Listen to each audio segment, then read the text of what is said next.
forget to subscribe my channel Hang Duk Mana. Sas. Assalamualaikum, selamat datang lagi ke channel Hang Duk Mana. Mari kita dengar respon Rafizi Ramli terhadap kononnya dakwaan PN menang 6 negeri dapat menukar kerajaan pusat. Okay, saya baca sedikit yang dekat Cosmo ni. Menang 6 negeri penting ubah kerajaan pusat Abdul Hadi. Apa dekat Cosmo tulis? Jitra Presiden PAS Tan Sri Abdul Hadi menyifatkan kemenangan di 6 negeri pada pilihan raya PRN nanti sangat penting dalam usaha untuk membuat perubahan di peringkat kerajaan pusat. Okey, mari kita dengar respon daripada Rafizi Ramli. Dia akhirnya kita komen macam biasa. Dengan mereka sekarang. Bayangkan. Majoriti kerajaan perpaduan ialah 148 di parlimen. Kekuatan 2/3. Kali terakhir mana-mana kerajaan ada kekuatan 2/3 ialah zaman Pak Lah dulu, tahun 2004. Lepas itu tak pernah dah. Maksudnya ini adalah satu kerajaan yang kuat. Dan kita nak masuk dalam pilihan raya negeri, 6 negeri. Dalam keadaan kita juga tahu bahawa mengikut kempen setakat ini dan dapatan dan kaji selidik dan perisikan dan sebagainya, gayanya ialah kita akan tetap kekal berkuasa di Selangor, Negeri Sembilan dan Pulau Pinang. Maksudnya yang digambarkan sebagai penolakan rakyat terhadap kerajaan perpaduan itu tidak akan berlaku pun.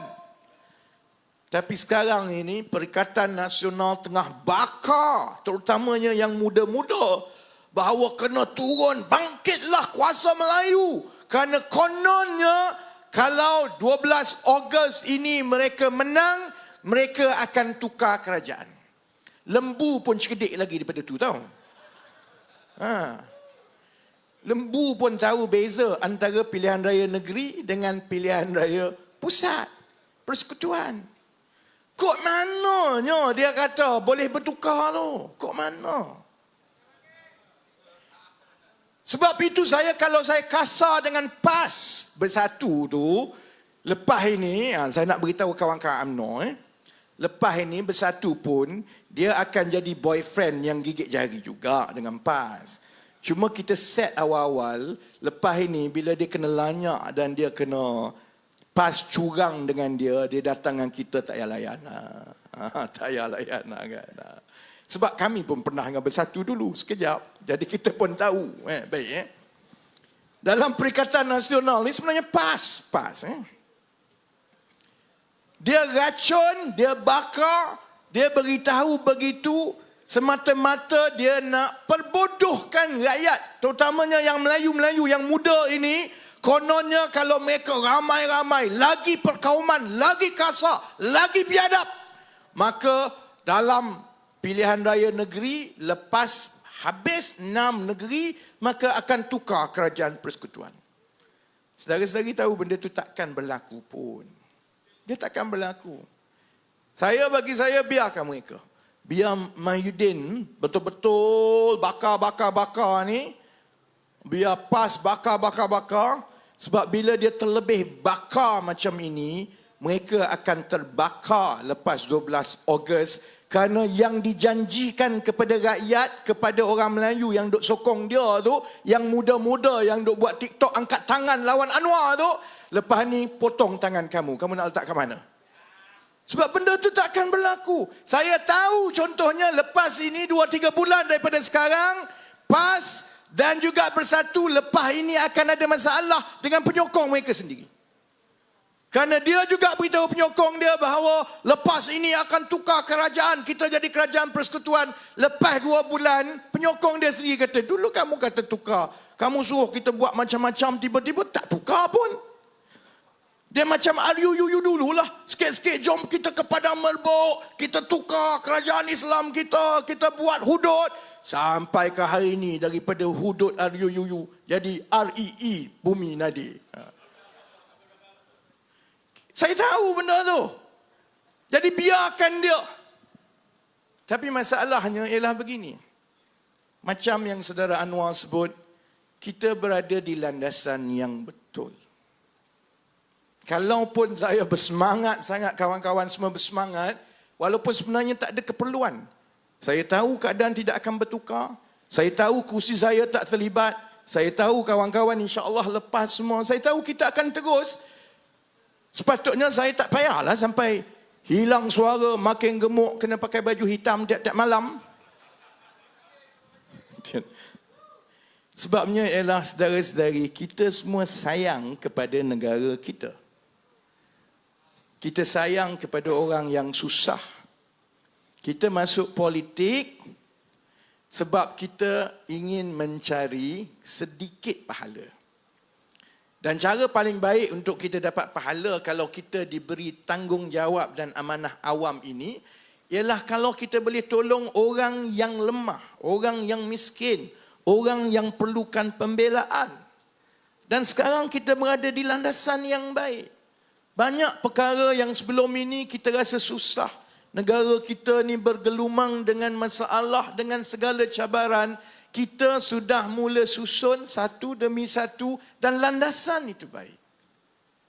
Tapi landasan itu sekarang hendak disabotaj oleh Perikatan Nasional hanya sebab mereka nak kuasa. Saya pernah tanya Tan Sri Muhyiddin tahun 2018. Saya rapat dengan dia dulu sebab dalam PKR perunding kursi daripada dulu adalah saya. Marilah girlfriend, boyfriend mana pun kena runding dengan aku nak masuk Miminang. Jadi zaman itu dengan Bersatu yang merundingkan bagi pihak Bersatu adalah Tan Sri Muhyiddin, saya dengan Saifuddin bagi pihak PKR. Jadi kami rapat. Lepas 2018 saya tanya dia, Tan Sri tak sihat, Tan Sri ada kanser. Tan Sri ialah. Jadi apa rancangan Tan Sri? Saya ingat lagi yang dia jawab. Dia beritahu saya tak berminat lah. Saya pernah jadi timbalan Perdana Menteri semua. Kalau saya nak apa-apa, saya jadi Perdana Menteri je lah. Dia. Tahun 2018. Tan Sri Muhyiddin, anda telah diberikan peluang oleh Allah untuk jadi Perdana Menteri. Tebuk atap tak tebuk atap tu belakang kira lah. Tapi Allah dah bagi pun jadi Perdana Menteri 18 bulan. 18 bulan yang derita untuk rakyat. 18 bulan yang mewariskan hutang yang sebegitu besar kepada kami sekarang. 18 bulan yang jana tak jana wibawanya habis duit rakyat kiri kanan. 18 bulan yang kami semua dikurung. 18 bulan yang ramai orang kehilangan keluarga. Bukankah lebih baik untuk tidak lagi terus buat kacau begini? Tapi taklah. Sebab dia masih lagi nak jadi Perdana Menteri, yang PAS itu masih lagi nak seberapa banyak jawatan. Akhirnya yang mereka buat ialah mereka terus bagi gambaran dan meracun, terutamanya Melayu yang muda-muda, bahawa kononnya bila ada gelombang yang besar, ini akan menjatuhkan kerajaan perpaduan. Saya sebenarnya tak kisah pasal itu, kalau tidak kerana itu ada kesan kepada keyakinan pelabur-pelabur asing kepada negara kita. Kita ambil alih kerajaan perpaduan dan pentadbiran ini dalam keadaan yang mencabar. Kita ada cabaran dunia. Pertumbuhan ekonomi dunia semakin rendah. Kemudian kita juga ada cabaran dari segi kenaikan harga barang. Masa kita mula-mula ambil alih itu, Perikatan Nasional tinggalkan kadar inflasi yang paling tinggi. Sejak bila pun saya tak ingat dah. Dia dah dekat 5% masa tu. Malaysia jarang. 3% pun jarang. Zaman dia dah dekat 4.8%. Kalau tak tukar tu dia naik sampai ke 5%. Kita ambil alih pentadbiran dalam keadaan hutang sampai 1.5 trilion.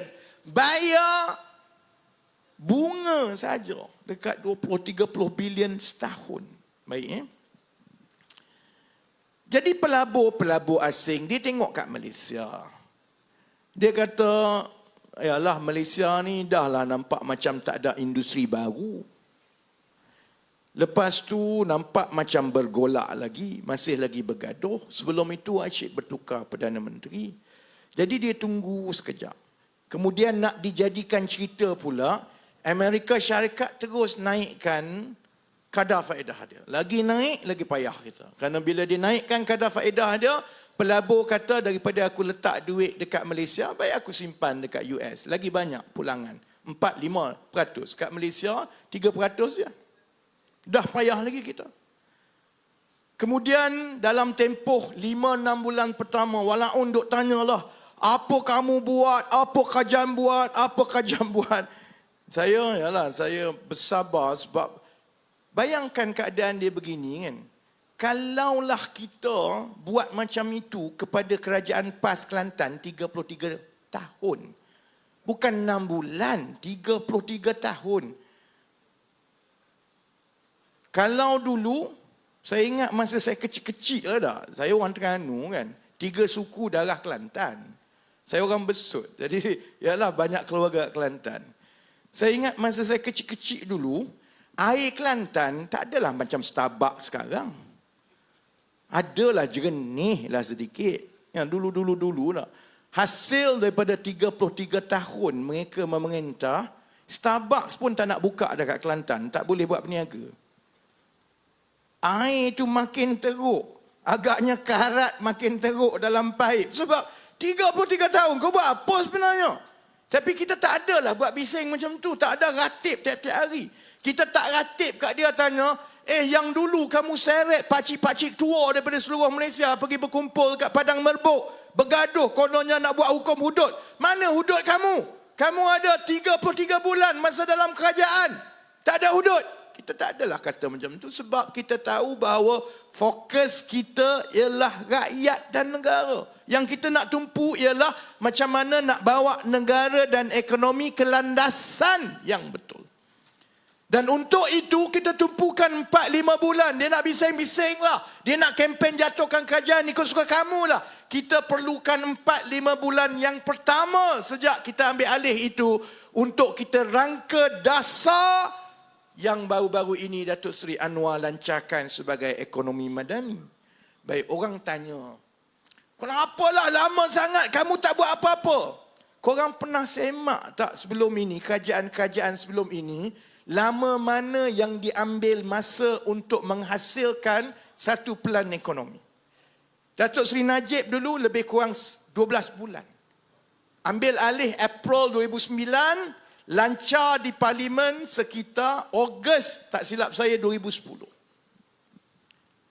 Kemudian zaman Pakatan Harapan, saya tak tahu Azmin ada buat apa-apa tak.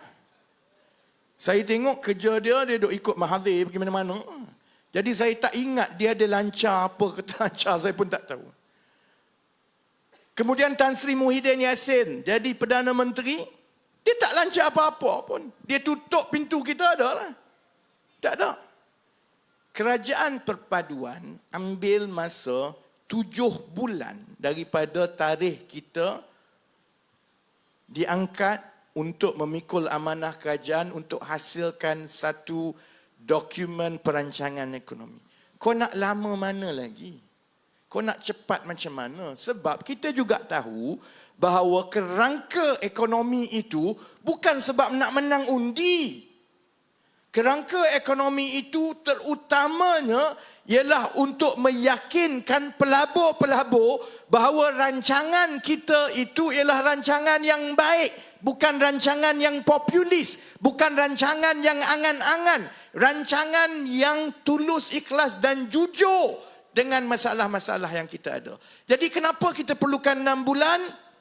Sebab pertama, kita kena semak semua perancangan-perancangan yang lepas-lepas. Sebab itu kalau tengok Sanusi, dia bagi gaya macam Kedah ini negeri yang paling hebat di seluruh Asia. Kempen dia sekarang Greater Kedah. Aku tak tahu kok mana yang greaternya. Dia tiru daripada Kelang Valley, Lembah Kelang. Lembah Kelang, walaupun kita ada Selangor dan kita ada wilayah, kita ada satu perkumpulan ekonomi yang sama, iaitu Lembah Kelang. Jadi bila kita nak merancang mengenai ekonomi di Selangor, di Lembah Kelang, sebab itu kita tak boleh tengok Kuala Lumpur saja atau Selangor saja. Kita kena tengok secara keseluruhan Sebab itu dipanggil sebagai Greater Klang Valley. Sanusi ni agaknya, dia kemaruk sangat nak datang Selangor. Sebab orang tanya dia, kenapa kamu tak majukan Kedah? Dia kata kalau kami dekat dengan KL pun kami maju juga. Tu saya kata macam itu senang lah. Siapa-siapa menang, manifesto dia sebagai Menteri Besar Kedah, kalau saya menang, saya akan ambil Pulau Pinang. Kalau saya menang, saya akan ambil Kuala Lumpur jadi sebahagian daripada Kedah. Saya melawak je. Tengok dia buat betul, saudara-saudari. Kempen dia sekarang Greater Kedah. Kedah tu bersatu lah. Kau nak ambil yang mana lagi? Greater Kedah, lepas itu tengok, dia punya cara sembang tu, cara dia macam semua ini hanya berlaku sejak dia jadi Menteri Besar. Kalau dekat billboard besar-besar, soal loji air. Macam mana langkah-langkah dia untuk menyelesaikan masalah air di Kedah. Dia sembanglah cerita pasal loji air baru gini. Exco air daripada Pakatan Harapan sebelum dia tebuk atap, Saudara Zamri, kemudian jawab mudah.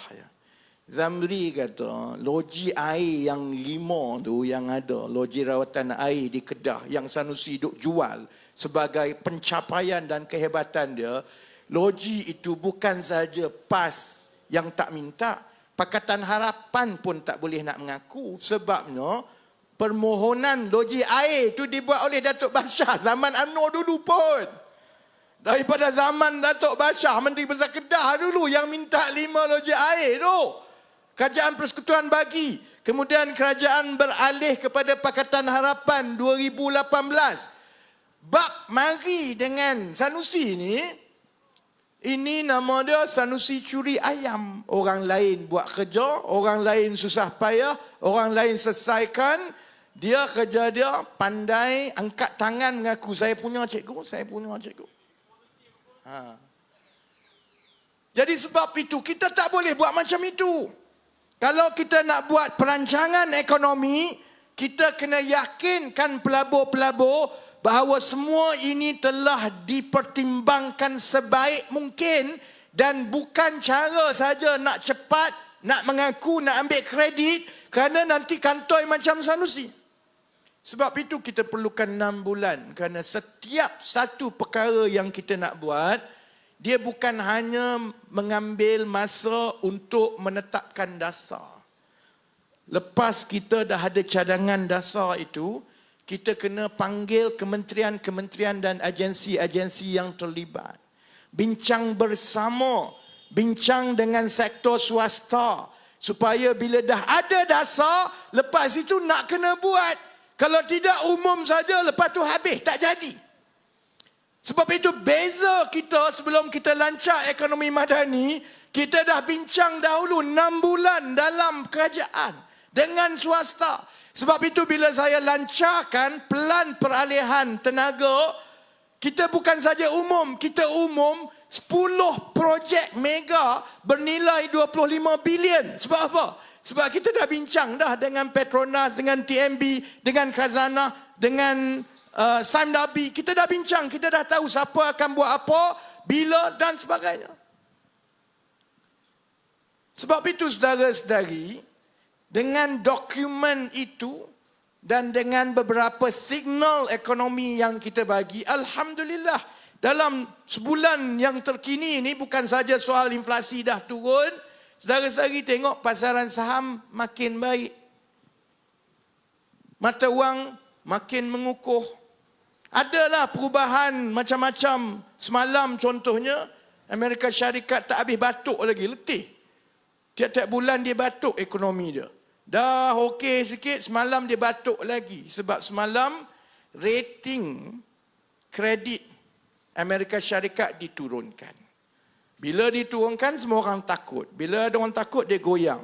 Tapi alhamdulillah, walaupun itu ada kesan kepada seluruh dunia, ada kesan kepada kita, tapi dia tak jatuh dan memperlambatkan pertumbuhan yang kita dah tengok, signal positif daripada pelabur yang kita dah tengok dalam tempoh 1 bulan yang lepas. Landasan itu baik, saudara-saudari.